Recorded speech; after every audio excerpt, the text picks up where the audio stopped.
If you're like me, you loved the sun at some point in your life, and now years later, you're looking in the mirror and you're wondering, why did I love the sun so much? Let's face it, that you can have sun damage that shows up years later. Well, my guest today says that there is a solution for this sun damage so that you can make it less apparent on your face.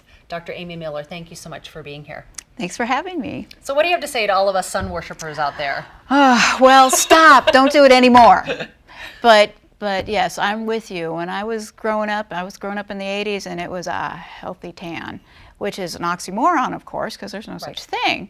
But yeah, the tan does make you look good. It covers flaws on your skin, so I can see why it's so popular. But the problem with the tan is the damage doesn't show up until 20, 30 years later. So then you pay for it. So what can you do, right? Well, that's the ultimate question.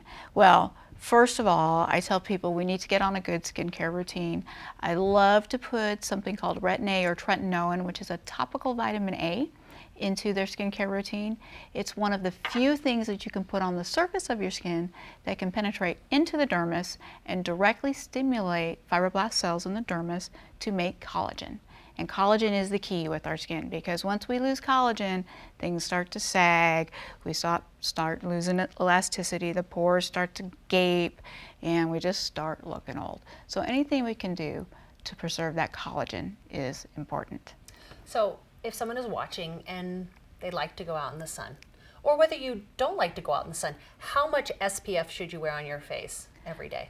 Well, I was taught in medical school that 15 is fine. However, I see so much damage day in and day out that I recommend 30 or higher. So once you get past about 50, you get up into that 70 range, it's really, you're paying a lot more and you're not getting that much more protection. So between 30 and 50 is what I generally recommend.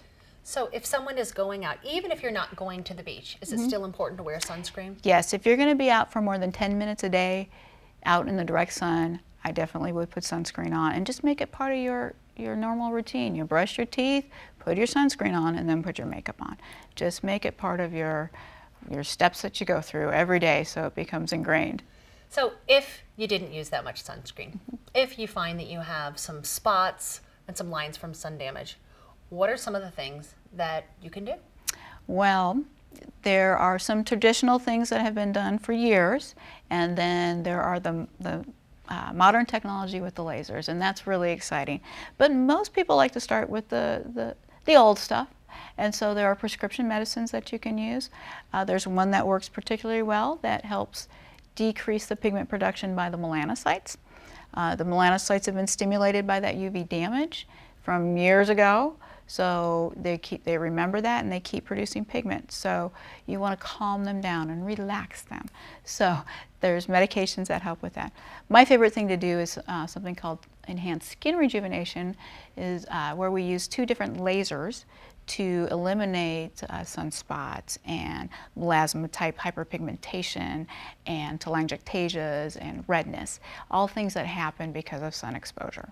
So you are a board-certified laser surgeon. Yes. And if someone wanted to come in and have that treatment done, where would they find you? They can look online at www.stlouisskin.com or call us at 314-543-4015. Thank you so much, Dr. Thank Miller. you. Yeah. Ask your doctor, Dr. Amy Miller.